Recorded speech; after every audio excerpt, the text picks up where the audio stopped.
I'm Bill Snodgrass. Welcome to episode 103. This is going to be more or less a day in the life vlog, but it's going to be the day in the life when there is a photo shoot today. So more than day in the life, it's going to really actually be kind of the behind the scenes of a professional photo shoot. So that's what this is going to be about, and I've got a lot of things to do to get ready for a photo shoot, so I need to get going. Today's session is going to be a family. There's going to be groups, I assume, individuals, I assume. I think there's a child, maybe a baby. So there's going to be a lot of different age groups. And so in order to get ready for that, I want to make sure that everything is ready. I don't want to be distracted at the shoot. I never do. Of like, oh, where's the batteries? Or, oh, did I get all the paperwork filled out? So my plan of going into the shoot is get as much of the paperwork filled out before I can, before I go there. Get a clipboard, I clip it all together, put it on a clipboard and make it like, here's the stack of paper that needs to be done. I need model releases, obviously. They also cover, liability for the photographer and my associate photographer. So try to get all the paperwork done.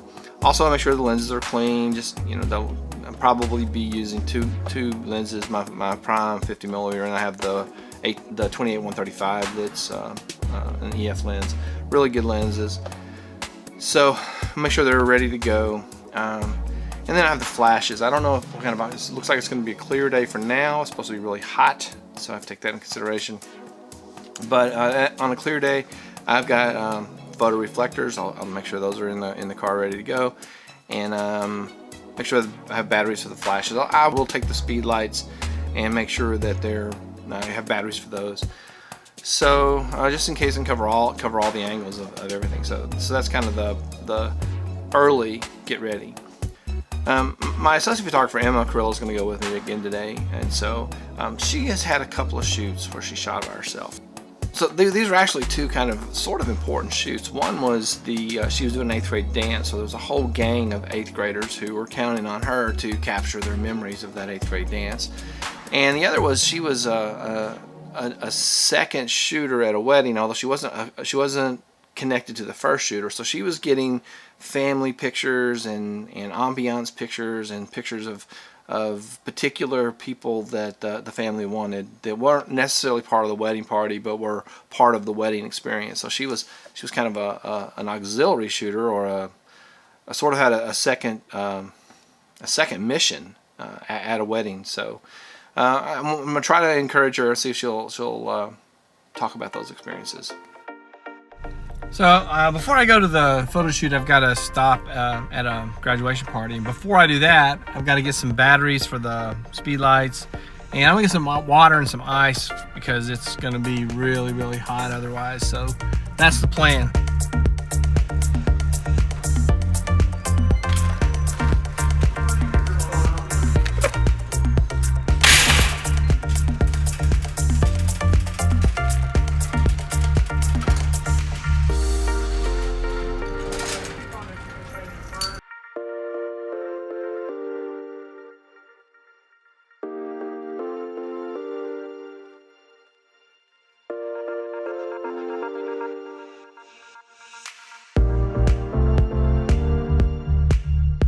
All right, well, the photo shoot is over. I did not get very much. I got one little video clip of the session.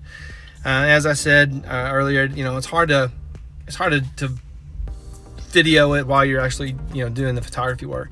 So Emma is here with me, and she's agreed to talk a little bit about some of her experiences from the last couple of weeks where she's been doing some photography work. So let's kick it off with your experience with the 8th grade dance. How'd that go? Oh my. So we started late.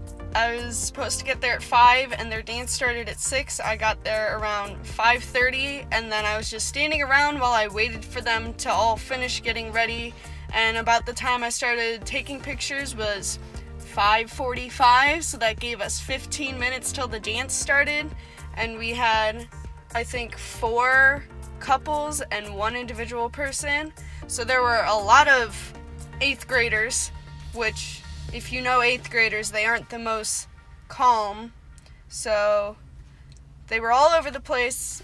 Group pictures were very difficult because they were all just goofing around, and I got some good goofy pictures and like candid ones, but other than that, it was very difficult to get them serious. So do you think the fact that you kind of knew what they were expecting, do you think that helped you plan the shoot?